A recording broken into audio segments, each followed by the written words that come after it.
എന്നും മനസ്സിൽ തങ്ങി നിൽക്കുന്ന കഥാപാത്രങ്ങൾ സമ്മാനിച്ച സൗകാർ ജാനകി എന്ന അഭിനേത്രിക്ക് എന്റെ പ്രണാമം. എനിക്ക് വേണ്ടത് കഞ്ഞിയാ, എനിക്ക് പുട്ട് മതി. എനിക്ക് പുട്ടാ ഇഷ്ടം. എല്ലാരും എന്നെ പുട്ടൊരു മിസ് എന്നാ വിളിക്കുന്നത്. ചെറുതേ എന്നതാ അവന് വാലും തലയും ഇല്ലാത്തൊരു സംസാരം. ഞാനല്ലാതെ ആരും ഇല്ല ഇവന്. പണ്ട് കാലത്ത്, അതായത് എൻ്റെ എല്ലാം ചെറിയ പ്രായത്തില് സിനിമ കാണാൻ പോക്കും, അതുപോലെ തന്നെ ഈ സിനിമ ഷൂട്ടിങ്ങുമായി ബന്ധപ്പെട്ടിട്ട് നടന്മാരെല്ലാം നമ്മളെ നാട്ടിലും ചുറ്റുവട്ടത്തിലെല്ലാം ഉണ്ടാവും. അന്ന് ഷൂട്ടിങ് തളിപ്പറമ്പിലെല്ലാം ഒരുപാടുണ്ടായി. അപ്പോൾ അവരെല്ലാം കാണലെന്ന് പറഞ്ഞാൽ ഭയങ്കര സന്തോഷം, അതുപോലെ തന്നെ അതിനൊരു ആവേശമായിരുന്നു. അന്ന് ഒരുപാട് നടന്മാര് തളിപ്പറമ്പിലുണ്ടായിട്ടുണ്ട്. ആ ഒരു സമയത്ത് മോഹൻലാല്, സീമ, അതുപോലെ തന്നെ മാള രവീന്ദ്രൻ, പപ്പു, ബാലങ്ക നായര്, അങ്ങനെ ഒരുപാട് നടന്മാര് നമ്മൾ തളിപ്പറമ്പിൽ വരുമ്പോൾ കാണാൻ വേണ്ടിയിട്ട് പോയിട്ടുണ്ട്. അതൊരു ഭയങ്കര ഒരു ആവേശമുള്ള ഒരു സംഭവം തന്നെയാണ്. ഒരു 90 മുതൽ 2000 വരെ, അല്ലെ 2005 വരെ ആഴ്ചയിൽ മിനിമം ഒരു സിനിമ അല്ലെങ്കിൽ 2 സിനിമ കാണുന്ന ആഴ്ചകളെല്ലാം ഉണ്ട്. അത് ഞായറാഴ്ച തീർച്ചയായും ഒരു സിനിമ കണ്ടിരിക്കും. അങ്ങനെയൊരു സമയം ഉണ്ടായിരുന്നു, സിനിമ പിരാന്ത് പിടിച്ചിരിക്കുന്ന സമയം. ആ സമയത്ത് തന്നെയാണ് സൂപ്പർ ഹിറ്റ് സിനിമകൾ പലതും റിലീസായത്. ആ സമയത്ത് കണ്ട മിക്ക സിനിമകളിലെയും കഥയും കഥാപാത്രങ്ങളും ഇന്നും നമ്മളെ മനസ്സിൽ തങ്ങി നിൽക്കുന്നതാണ്.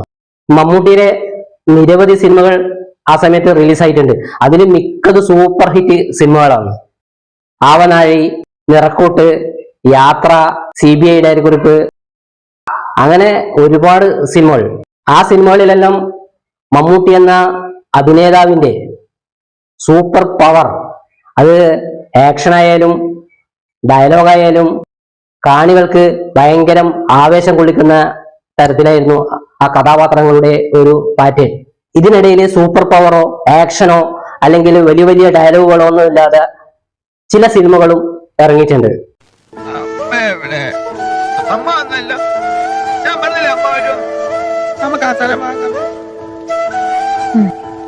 ആ മരത്തിന്റെ അവിടെ നമ്മുടെ അതിന് ചുറ്റും മുയലും ആട്ടും.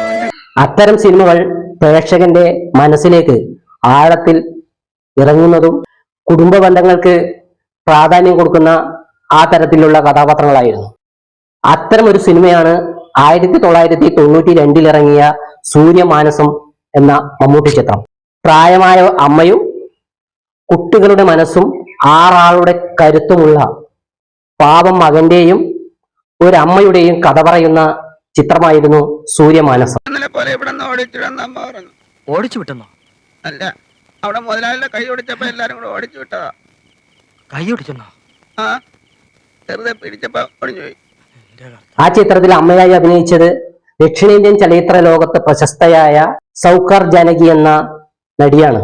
മലയാള സിനിമക്ക് എന്നും ഓർക്കാനുള്ള അഭിനയ മുഹൂർത്തം കാഴ്ചവെച്ച് കഴിഞ്ഞ വ്യാഴാഴ്ച 94-ാമത്തെ വയസ്സിൽ അവർ ഈ ലോകത്തോട് വിട പറഞ്ഞു.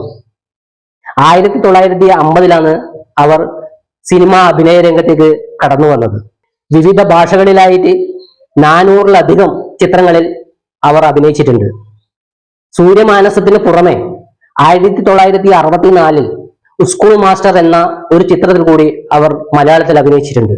തെലുങ്ക്, തമിഴ്, മലയാളം അങ്ങനെ വിവിധ ഭാഷകളിലാണ് അവരുടെ അഭിനയ ജീവിതം കടന്നുപോയത്.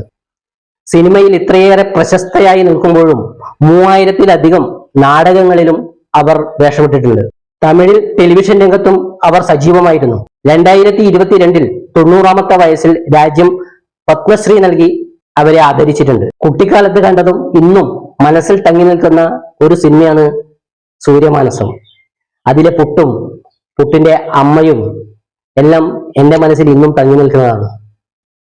അമ്മ വേഷം തകർത്ത അഭിനയിച്ച നടി ആരാണെന്ന് അന്ന് എനിക്കറിയില്ലായിരുന്നു. അപ്പോൾ കഴിഞ്ഞ ദിവസം അവരുടെ മരണവാർത്ത പത്രങ്ങളിൽ കണ്ടപ്പോഴാണ് അവര് മലയാളിയല്ല എന്ന് മനസ്സിലായത്. എന്റെ ആദരാഞ്ജലികൾ.